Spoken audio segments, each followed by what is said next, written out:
ስለ ባሎቼ ጥሩነት ብዙ አወራለሁ። እኔ ሁለት ባል አግብቼ ነበረ እና ሁል ጊዜ ስለነሱ ጥሩነት ሳወራ በመድር ላይ ሁለት ጥሩ ሰዎች ተፈጥረው ነበር።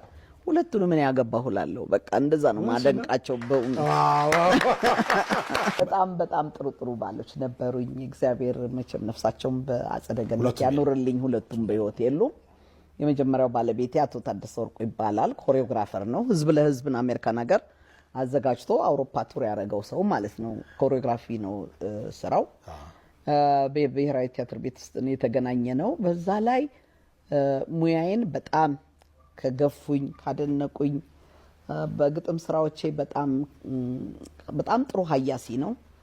አንብቦ ይሄ አይሆንም ይሄ ይሆናል የሚለኝ ሰው ነበር። ምቹ ሰው ነበር። በጣም ጥሩ ባህሪ ነበረው። ደግ ነው። በጣም በብዙ ዘንድ የተከበረና የተወደደ ነው። ደግሞ ድንቅ ሙያተኛ ነበረ። በዛ በጣም ተመችቶኝ የኖርኩበት ትዳሬ ነው። መቼም በሆነ ባልሆነው ነገር ተለያየን። ምንም እንትን የለውም። ግን ልጅ አፍርታችኋል? አዎ። የመጀመሪያው ልጄ ትውልድ ይባላል። ትውልድ ታደሰ ይባላል። ከሱ የተወለደ ነው። ከተለያየንም በኋላ አሁን በቅርብ ነው ህይወቱ ያለፈው። በኮቪድ ጊዜ በጣም ብዙ ታሞ ነበር። ላስታምመው እድል ሰጠኝ እግዚአብሔርና አስታምሜው አብሬው ከጎኑ ሳልለይ ያለፈው አሜሪካን ሀገር። ሁለተኛው ባለቤቴ ደግሞ ግጥም ስጽፍ ነው። የሙዚቃ ሱቅ ነበረው፣ ሶል ሲቲ ሙዚቃ ቤት ፒያሳ። ለሻምበል ዘፈን ሰርቼ ያንን ዘፈን ሳስጠና ሻምበልን በሱ ነው ያገኘሁት። አንደኛ ንግድ ዓለም ውስጥ ስለነበር ስለ ዘፈን ሁሉ የሚያውቁ አይመስለኝም ነጋዴዎቹ። ግን የኔ ባል ልዩ ነበረ በሙዚቃ በኩል። ጋሻማሃ ጋራ አራም የሙዚቃ ቤት ከዝኖች ናቸው። እዛ ውስጥ ነው የኖረው።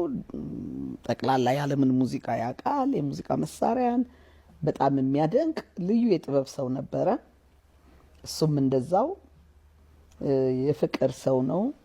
ከነ ቤተሰቦቻቸው ነው የምችም። ሁለቱም ባሎች እድለኛ ነኝ በእውነት።